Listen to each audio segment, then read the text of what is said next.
Gente, vamos con un tercer video referido a las propiedades periódicas y a su variación dentro de la tabla.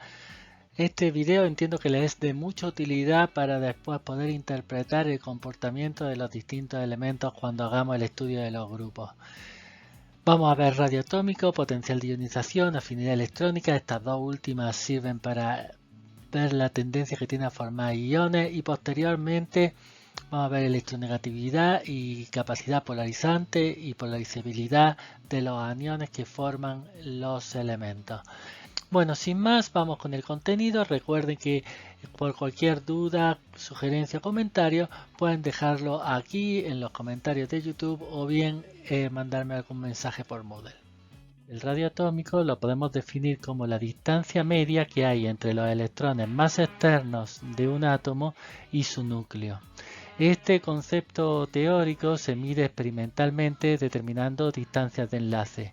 Por ejemplo, en los elementos metálicos se medirá la distancia que hay entre los átomos que componen un sólido metálico. Por ejemplo, la distancia que hay entre átomos en el magnesio metálico. En compuestos covalentes se determinará también la distancia entre dos átomos en dicho compuesto, por ejemplo en el diamante. Y por el contrario, en compuestos que no forman enlaces, como pueden ser los gases nobles, lo que se mide es la distancia mínima a la que se pueden acercar dos átomos de un determinado elemento. La variación de este radio atómico se produce en la dirección en la que se indica en la figura. Podemos ver que es a medida que bajamos en un grupo, lo cual se relaciona con el aumento del número cuántico principal, a que se van llenando capas cada vez superiores, mientras que en el periodo, al avanzar en un periodo, se produce una disminución del radio atómico, lo cual se relaciona con un aumento de la carga nuclear efectiva. Esto lo que produce es una mayor interacción entre los electrones más externos y el núcleo y por lo tanto una disminución de la distancia a la que se encuentran estos electrones. La principal excepción que encontramos es la denominada contracción lantánida. Esta afecta a los elementos que se encuentran en el bloque D y particularmente en los del periodo 6. Podemos observar que a medida que nosotros avanzamos en cualquiera de los periodos de los metales de transición, hay una disminución del radio, la cual se asocia con el aumento de la carga nuclear efectiva. Sin embargo, al bajar en un grupo, nosotros esperaríamos que hubiera un aumento del radio debido al aumento del número de cuántico principal. Sin embargo, en este periodo que les he señalado, los radios son muy similares a los del periodo 5. Esto se debe a que se han llenado previamente los orbitales 4f. Este llenado de los orbitales produce que la carga nuclear efectiva vaya aumentando, aunque ligeramente, conforme vamos llenando todos estos orbitales. De forma que al final de la serie,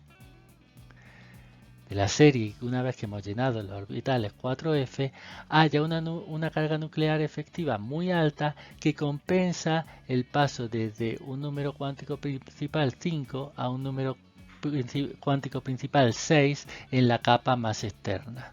Estas propiedades que vamos a ver se relacionan con la capacidad de formación de iones de los elementos. El potencial de ionización se define como la energía necesaria para sacar el electrón más externo de un determinado átomo. Consecuentemente, este valor va a ir aumentando a medida que nosotros subimos en un grupo, debido a que los electrones están en orbitales cada vez con números cuánticos principales menores y por lo tanto va a ser orbitales de menor tamaño y que van a estar atraídos por el núcleo en mayor proporción.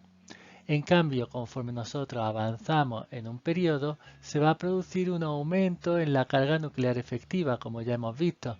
Entonces, los electrones van a estar cada vez más retenidos por el núcleo.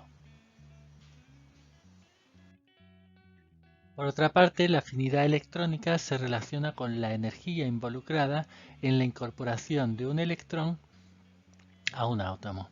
No obstante, como definición y por convención, nosotros la vamos a definir como la menos entalpía involucrada en este proceso. Conforme nosotros bajamos en un grupo, esta energía va a ir disminuyendo, porque los electrones que se incorporan lo hacen a orbitales cada vez más externos y que por lo tanto tienen menos interacción con el núcleo.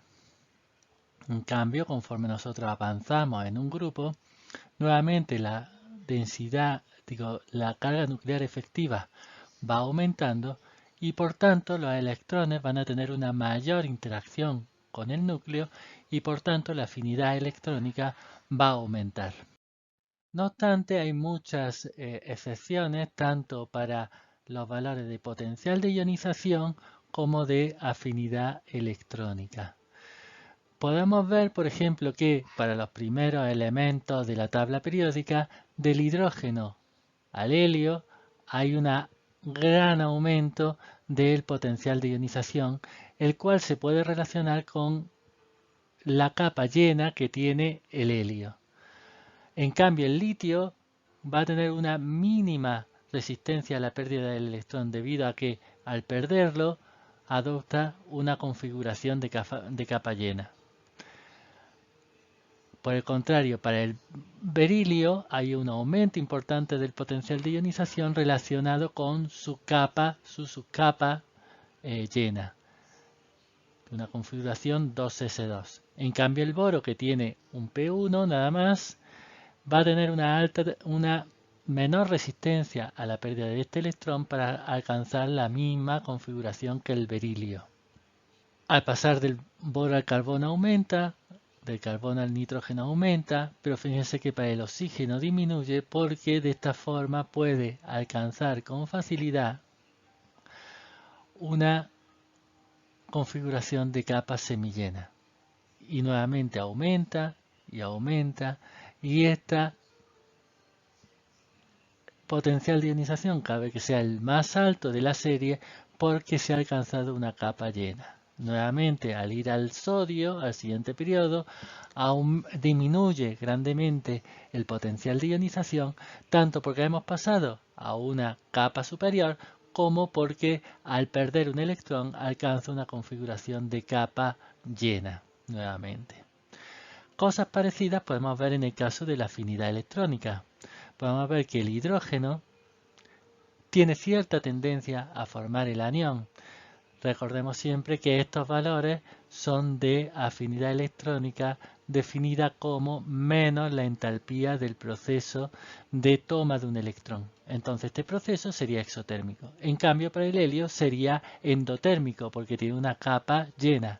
El litio, aunque parezca mentira, tiene cierta tendencia, lo que pasa es que no se compensa por la formación de los compuestos, a formar el anión, aunque sea mínima, ¿de acuerdo? En cambio el berilio nuevamente, al igual que el helio, tiene poca tendencia a perder su capa llena 2s2. Cuando pasamos al boro, ya si hay un proceso exotérmico, lo mismo para el carbono, pero para el nitrógeno este valor es prácticamente cero por tener una capa semillena 2s2p3. El oxígeno aumenta la afinidad electrónica y lo mismo ocurre para el flúor, que será el que tenga mayor afinidad electrónica porque de esta forma alcanzaría una capa llena S2p6.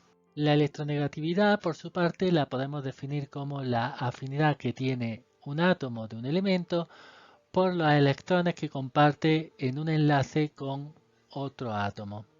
Este parámetro lo podemos relacionar con los dos parámetros anteriores, potencial de ionización y afinidad electrónica, ya que un alto potencial de ionización va a indicar que el elemento tiene poca tendencia a perder electrones y también una alta afinidad electrónica va a indicar que tiene una alta afinidad por electrones adicionales.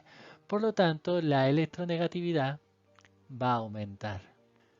Este parámetro nos va a permitir tener idea de la polaridad de un determinado enlace. Entre átomos iguales, por ejemplo, al ser la electronegatividad de iguales, los electrones van a estar compartidos por igual. En cambio, para unos elementos que tengan ya una diferencia de electronegatividad relativamente grande, los electrones van a estar centrados principalmente sobre el átomo más electronegativo. Por último, si la diferencia de electronegatividad es realmente muy grande, entonces prácticamente el electrón va a estar solamente sobre el átomo más electronegativo. Sería ya un caso de un enlace eminentemente iónico. La electronegatividad, de forma similar a lo que ocurría para el potencial de ionización y la afinidad electrónica, aumenta al avanzar en un periodo debido al aumento en la carga nuclear efectiva y disminuye al bajar en el grupo por el aumento en el radio, relacionado también con el aumento del número cuántico principal. Por tanto, en este sentido que muestra la flecha, vamos a tener una interacción cada vez más fuerte con los electrones que están formando parte del enlace. Un concepto que es complementario al anterior sería el de polarizabilidad y que de alguna manera amplía y permite entender mejor el enlace, especialmente en compuestos iónicos. Si en este caso se define como la facilidad con la que una nube electrónica puede ser deformada. En general, la nube electrónica que se deforma suele ser la del anión, porque es el que tiene más electrones y suele ser el más voluminoso y por lo tanto el que es más fácil de deformar. Entonces, cuanto más cargado es el catión y más pequeño y más grande y más electrones tiene el anión, es más fácil deformarlo y entonces lo que antes era un enlace iónico puro, cuando nosotros tenemos dos aniones perfectamente esféricos y que no se afectan uno al otro, esto sería un compuesto puramente iónico. Conforme la nube electrónica del anión se va deformando, va teniendo cada vez un carácter más covalente y si por ejemplo se deformara completamente, acabaría rodeando al catión y entonces lo que tendríamos ya sería un enlace covalente polar, ¿de acuerdo? Bueno, entonces, ¿de qué depende este aspecto de la polarizabilidad? Básicamente de que los electrones estén poco retenidos y que se puedan deformar fácilmente. Esto va a ocurrir para aniones que sean muy voluminosos, por lo tanto la polarizabilidad va a aumentar en un grupo y también electrones que estén poco retenidos. Por lo tanto, cuanto menor sea la carga nuclear efectiva, van a ser más polarizables, ¿de acuerdo? Esto nos permite explicar por qué conforme nosotros bajamos en el grupo de los halógenos para los haluros de aluminio, el aluminio es un catión que tiene una carga más 3 y que por lo tanto puede afectar fuertemente a los electrones del anión, se va produciendo un aumento en el carácter covalente porque el aluminio va a afectar poco a los electrones del fluoruro y por lo tanto el enlace va a ser particularmente iónico, va a ser muy iónico y por eso se dan redes tridimensionales. En cambio, para el cloruro ya se forman moléculas discretas con estequiometría 2 a 6 y lo mismo ocurre con el bromuro. Complementario a esto, un poco ya relacionando con lo que hemos visto para los haluros de aluminio, también tenemos que tener en cuenta el carácter polarizante del catión. Vamos a ver, teniendo en cuenta la definición, que es la capacidad para afectar a la nube electrónica del anión, es que tenga un pequeño tamaño. Cuanto más pequeño, mayor va a ser la interacción con el anión y por tanto la capacidad de deformar más la nube electrónica y también que tenga una alta carga. Entonces, cuanto más alto en el grupo estemos, mayor va a ser la capacidad de polarización. Y después, cuanto mayor sea la carga, por ejemplo, el sodio va a tener menor capacidad polarizante que el magnesio y este menor que el aluminio, y así sucesivamente, vamos a ir aumentando también el carácter polarizante. En los óxidos de los metales de alcalino térreo, en donde observamos que hay un aumento del carácter básico conforme bajamos en el grupo. Este aumento del carácter básico se debe a que el tamaño del catión va aumentando conforme bajamos en el grupo. Se va volviendo cada vez menos polarizante, por tanto. Entonces va a deformar menos la nube electrónica del oxígeno, del anión óxido en realidad. Entonces por eso tenemos el berilio, el óxido de berilio, que es un óxido anfótero, que por lo tanto va a tener un alto componente de enlace covalente en su óxido. Para el óxido de magnesio va a ir disminuyendo la polarización del enlace y así sucesivamente para óxido de calcio, estroncio y bario, siendo el óxido de bario el más básico y el más soluble de los óxidos de los metales alcalino-térreos. El otro factor a tener en cuenta en el carácter polarizante de un determinado catión es el efecto de la carga. La carga cuanto mayor sea, mayor va a ser la interacción con los electrones del anión y por lo tanto mayor va a ser la capacidad de deformar a dicho anión. Esta carga va a estar determinada en gran parte por el grupo porque va a determinar la configuración electrónica y entonces cuántos electrones se pueden perder.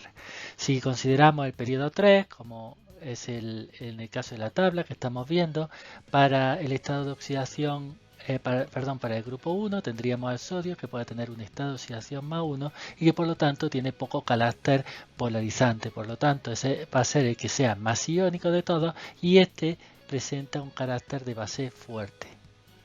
En cambio, cuando ya pasamos al grupo 2, tenemos el magnesio con estado de oxidación 2, tiene un mayor carácter polarizante, aumenta el carácter covalente del enlace que se forma y por tanto la base que se forma es más débil. Es un óxido que se disuelve dando un pH básico en agua, pero que no se disuelve completamente. En cambio, ya cuando pasamos al grupo 13, tenemos el aluminio con estado de oxidación 3, va a tener un carácter polarizante todavía mayor y entonces el enlace tiene mayor grado de componente covalente. Este óxido es anfótero y entonces se puede disolver tanto en pH ácido como en pH básico.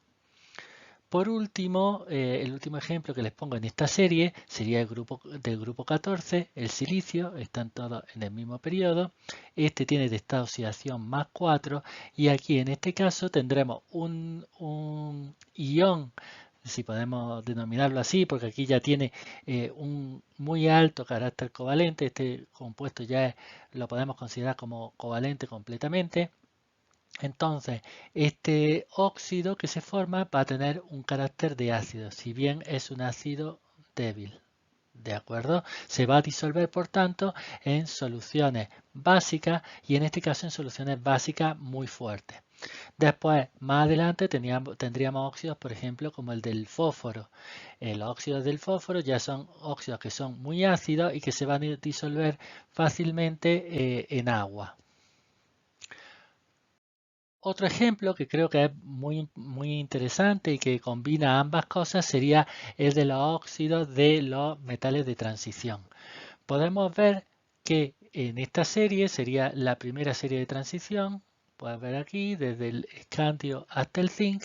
Conforme nosotros aumentamos el estado de oxidación, vamos a obtener óxidos cada vez más ácidos porque tenemos cationes o estados de oxidación más polarizantes. Entonces, estados de oxidación altos van a ser ácidos, ¿de acuerdo? Y después estados de oxidación bajos van a ser anfotéricos o básicos. Esto sería siempre en relación uno con otro. Y después, para un mismo de esta oxidación, podemos ver cómo a medida que avanzamos en el grupo, vamos pasando desde óxidos que son básicos, porque son más grandes. Recordemos que a medida que avanzamos en un periodo se va produciendo una disminución del radio atómico, entonces va a tener menor carácter polarizante al principio y mayor carácter polarizante al final.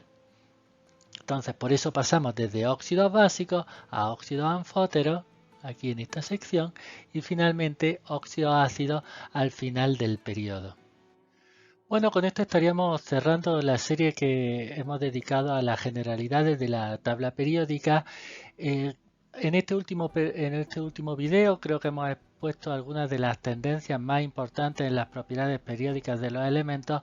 No obstante, he dejado otras tendencias que considero que son un poquito más avanzadas pero que sí les pueden ayudar a comprender lo que vamos a explicar en los siguientes videos de química descriptiva. Entre ellos están las particularidades de los elementos del periodo 2, el litio, berilio, boro, carbono, etcétera, que presentan siempre ciertas particularidades con respecto a los elementos que vienen por debajo. También, por ejemplo, las relaciones diagonales, la similitud que hay entre elementos que están en una disposición diagonal, por ejemplo, entre el berilio y el aluminio, el efecto del par inerte, que es importante para explicar algunas de las propiedades de los elementos que están en las posiciones más abajo de los grupos, principalmente en el bloque P. Algo sobre la periodicidad que hay o las tendencias que hay con respecto a los números de coordinación, la acidez de los oxoácidos, como se explica, o por ejemplo las tendencias que hay en las energías de enlace de los compuestos covalentes.